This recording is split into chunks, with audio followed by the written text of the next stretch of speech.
What up gang, Malaysia, Indonesia, Singapura, Brunei. Assalamualaikum, it's your boy Kimisko Veroto. Alright guys, malam kita telah mendapat satu berita menggemparkan, which is spoiler chapter 1035 yang menunjukkan bagaimana rupa para king memang langsung tak ada rupa monster dan memang sangat terserlah wajah kemanusiaannya. So sebelum ni aku ada buat video pasal king ni. So mungkin lepas kita dapat satu pendedahan baru pasal king ni, mungkin lepas ni kita akan berdiskusi lagi pasal information baru yang kita dapat ni berkenaan king. So lepas kita dah dapat tengok betapa segaknya rupa king ni, satu je harapan aku. Aku harap sangat-sangat Oda stop buat king gunakan teknik tempura udon tu. Sayang tu, muka handsome kena tarik penyek macam tu kan. Tapi maybe sebelum ni serangan king tu hanyalah serangan biasa-biasa kot dan belum lagi fight secara serius. Sebab yalah, dalam chapter lepas kita tengok macam king ni main-main je dengan serangan kelakar macam gitu. Lepas tu info tak apa-apa dia bagi. Yalah, dia cakap dulu masa zaman dinosaur, inilah cara Pteranodon guna untuk buru mangsa. Nampak no nipu. Dan aku rasa king ni adalah orang yang tahu pasal sejarah dunia One Piece ni. Tapi tak apa, detail pasal king ni kita akan berborak panjang dalam video akan datang. Alright, so jom let's proceed with the content.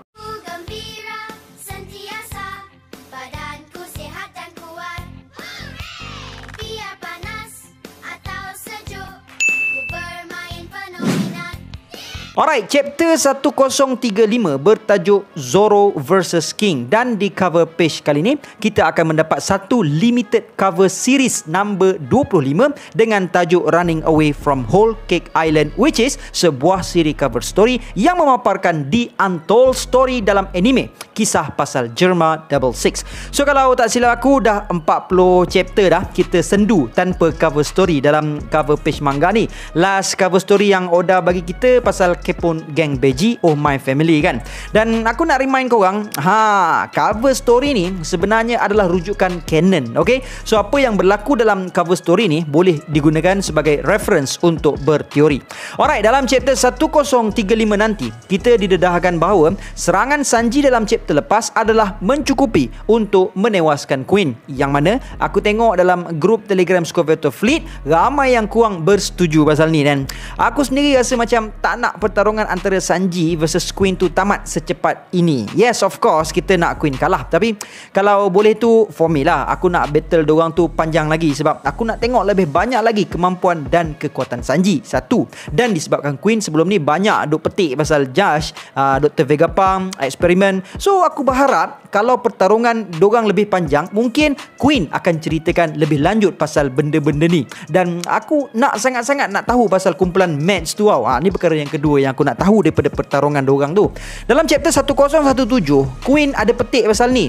Dalam chapter 840 pun Vince Smoke Yonji ada cerita pasal match ni. Dan kita tahu ahli dalam pasukan match tu termasuklah Queen, Vince Smoke Judge, Caesar Clown dan even Dr. Vegapunk sendiri. So kalau korang tanya aku apa maksud match tu, mungkin MAD stand for Mad lah dan S stand for Scientist. Jadilah Mad Scientist sebab istilah ni memang selalu digunakan pun untuk golongan-golongan saintis atau pengkaji-pengkaji yang melakukan unethical eksperimen.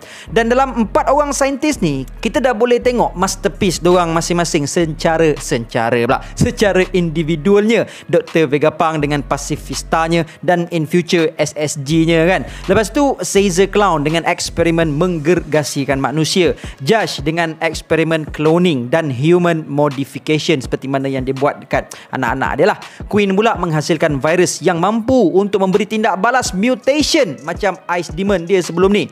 Jadi kalau kita tengok Mads ni, kejayaan besar dorang yang membuatkan dorang ni dianggap sebagai ancaman kepada world government adalah eksperimen Lineage Factor.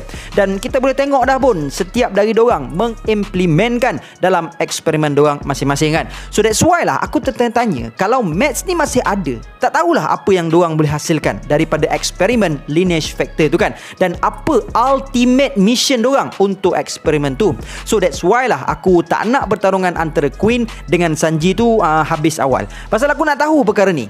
Alright, next adalah Zoro menyedari bahawa ketika api di belakang King hilang, kelajuan King akan meningkat. Namun pertahanan dia akan berkurangan dan wajah King akan didedahkan kepada kita dalam chapter 1035 ini. King memiliki sayap berwarna hitam, berambut putih dengan kulit berwarna brown, dan ini adalah karakteristik bangsa Lunarian. Dan dalam info yang kita dapat ni, kita juga tahu bahawa sekiranya sesiapa sahaja yang mendedahkan tentang mereka, which is bangsa Lunaria ni lah, kepada world government, pihak world government akan membayar informer tu sebanyak 100 juta beri. Harga seorang supernova ni guys. Kalau korang belum lagi tengok video aku pasal supernova ni, korang boleh klik di ruangan description kat bawah. Okay? Kemudian dalam chapter 1035 juga kita dapat melihat satu flashback ketika Kaido dan King berjumpa, which is di sebuah government research facility.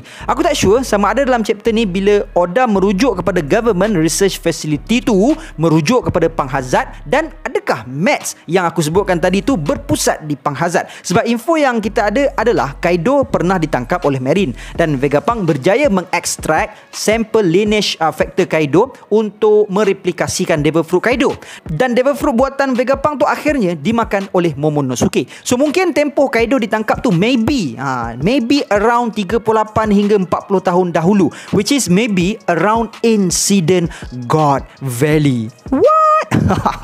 Sebab apa tau? Dalam chapter 989, Big Mom bagi tahu yang the numbers tu Kaido dapat dari Panghazard yang mungkin 20 hingga 25 tahun dahulu. Sebab kalau kita tengok 20 tahun dulu masa Oden dengan The Red Scabbard nak serang Onigashima, the numbers tu dah ada pun, which is kita boleh tengok dalam chapter 973. Dan kalau kita tengok balik dalam chapter 840, Yonji ada bagi tahu yang Judge pernah bekerjasama dengan Vegapunk sebelum dorang dilahirkan. Dan dalam SBS Question Corner volume 66, Oda memberikan profil Sanji kepada kita yang memberi kita info bahawa umur Sanji adalah 21 tahun. So bermaksud Judge dan Vegapunk bekerja sama dalam organisasi Mats tu paling kurang pun 20 tahun dulu lagi. So guys, dengan lambakan info yang aku taburkan kat korang ni, apa yang aku cuba nak kaitkan adalah maybe King ada kaitan dengan God Valley. Tak sure sama ada terlibat dalam peperangan tu sekali atau pemerhati ke apa. Dan bila Kaido ditangkap, mungkin King yang tolong bebaskan Kaido,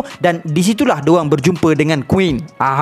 Itu yang aku nak, pertarungan antara Sanji dengan Queen tu jadi panjang guys. Sebab aku nak try kaitkan dengan benda ni. Dan benda ni pun akhirnya dicerita kat babak King ni kan. Hopefully. Dan sebab apa aku tak habis-habis cerita pasal Mats ni, sebab bagi aku Mats ni, MADS ni somehow akan memainkan peranan penting dalam siri One Piece. Kalau bukan grup dorang pun, maybe apa yang dorang usahakan tu akan memberikan kesan juga dalam siri One Piece ni. Sebab sebelum time skip, kita didedahkan dengan kemampuan Devil Fruit kan, apa yang Devil Fruit ni boleh buat dan kekuatan Devil Fruit ni, dan dorang bertarung pun kebanyakannya menggunakan Devil Fruit. Lepas time skip, kita didedahkan dengan haki pula. Ada Kenbun Shoku Haki, ada Hao Shoku Haki, lepas tu ada Busu Shoku Haki, dan pengembangan cerita pasal haki ni lah kan. So masa akan datang mungkin kita akan didedahkan dengan senjata pula. Dan apa yang aku maksudkan dengan senjata adalah, yang pertama the Ancient Weapon, dan yang kedua adalah the Mass Destruction Weapon yang berkemungkinan datangnya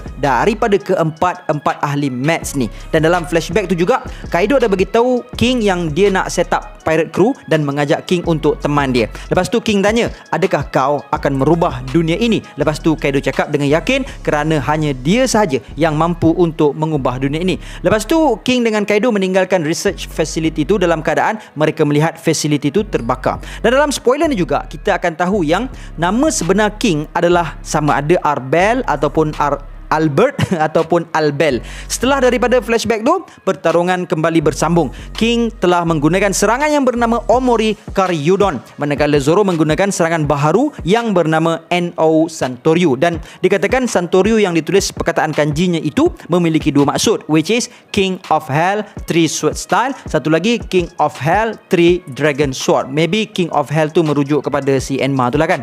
So guys, this is all yang aku dapat dari grup Telegram Squadron Fleet, dan ni adalah info yang diorang share kat sana yang aku boleh share kat korang. So for me, lepas kita dah tahu spoiler ni, aku rasa chapter 1035 ni akan memberikan kepada kita a very new pendedahan, revelation yang kita boleh digest bersama. Dan dekat dalam spoiler ni tak ada juga kan cerita pasal Shanks. So nampaknya tahun ni kita disimbah.